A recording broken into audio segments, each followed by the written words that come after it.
အာကာသယာဉ်တစ်စီးအတွင်းမှာလူတစ်ယောက်ကိုဆက်ကနိုးထစေလိုက်ပါတယ်။သူ့နာမည်က Raylan ဖြစ်ပြီးအတိတ်ကိုမမှတ်မိနိုင်တဲ့အတိတ်မေ့ရောဂါဖြစ်နေပါတယ်။အာကာသယာဉ်ရဲ့ AI ဖြစ်တဲ့ Mary ကသူ့စိတ်အခြေအနေကိုစစ်ဆေးပေမဲ့ Raylan ကအယမ်းကြောက်ရွံ့နေပါတယ်။အာကာသယာဉ်ထဲကိုလှည့်လည်ရှာဖွေရမှာလူတစ်ယောက်ကိုတွေ့ပေမဲ့သူကတော့သေဆုံးနေပြီဖြစ်ပါတယ်။နောက်ဆုံးတော့ပြတင်းပေါက်ကနေကြည့်ပြီးသူဟာအာကာသထဲမှာတစ်ယောက်တည်းရောက်နေတယ်ဆိုတာသိလိုက်ပါတယ်။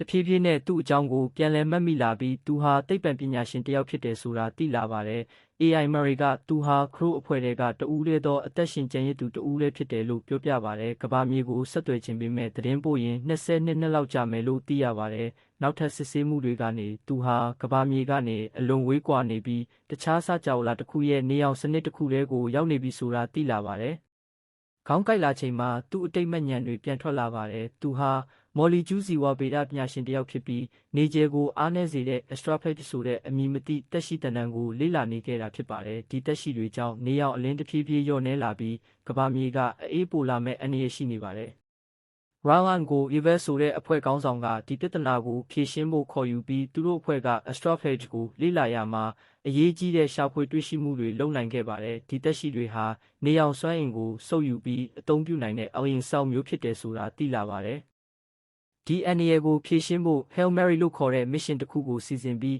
အာကာသသို့လူ3ယောက်သာသွားရမယ့် on-way mission ဖြစ်ပါတယ်။သူတို့ရဲ့ရလဒ်တွေကိုပဲကမ္ဘာမြေသို့ပြန်ပို့နိုင်မှာဖြစ်ပြီးသူတို့ကိုယ်တိုင်တော့ပြန်မလာနိုင်ပါဘူး။နောက်ဆုံးမှာတော့ Raylan ကိုအားပေးပြီး mission နဲ့ထည့်လိုက်တာဖြစ်ပါတယ်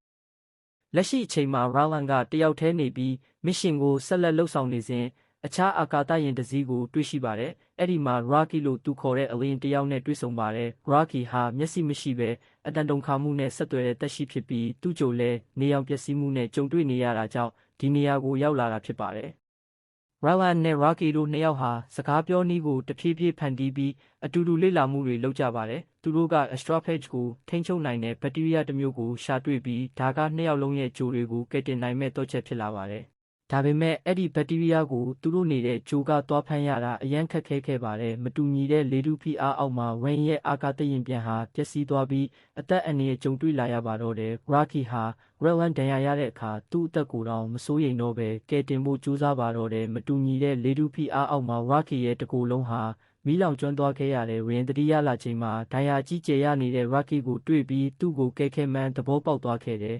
။ Ray ဟာ Rocky ကိုဂရုစိုက်ပေးခဲ့ပြီးသူ့အနားမှာပဲထားခဲ့တယ်။ Rocky ပြန်လည်သက်သာလာချိန်မှာသူတို့နှစ်ယောက်ဟာအခက်ဆုံးတငယ်ချင်းတွေဖြစ်လာပါတယ်။နောက်ဆုံးမှာသူတို့ကပြဿနာကိုဖြေရှင်းနိုင်တဲ့အဖြေကိုရရှိပြီးကိုစီသက်ဆိုင်ရာမြေကိုပြန်ပို့ဖို့စီစဉ်ကြပါတယ်။ဒါပေမဲ့ပြန်လမ်းမှာ Raylan ဟာ Astrofage ကိုတတ်နိုင်တဲ့ဘက်တီးရီးယားပိုးကိုထည့်ထားတဲ့ Rocky ရဲ့ဂျိုကသတ္တုကပိုးကြောင့်ပျက်စီးသွားမှန်းသိရှိလိုက်တယ်။အဲ့ဒီအချိန်မှာ Ryan ကသူ့အချစ်ဆုံးတငယ်ချင်း Rocky ကိုကယ်တင်ရမလားကမ္ဘာမြေကိုကယ်တင်ရမလားဆိုတဲ့အရေးကြီးဆုံးရွေးချယ်မှုကိုရင်ဆိုင်ရပွေရတယ်။သူကသူ့တငယ်ချင်းကိုရွေးချယ်ပြီး Rocky ကိုကယ်တင်ဖို့ဆုံးဖြတ်လိုက်ပါတယ်။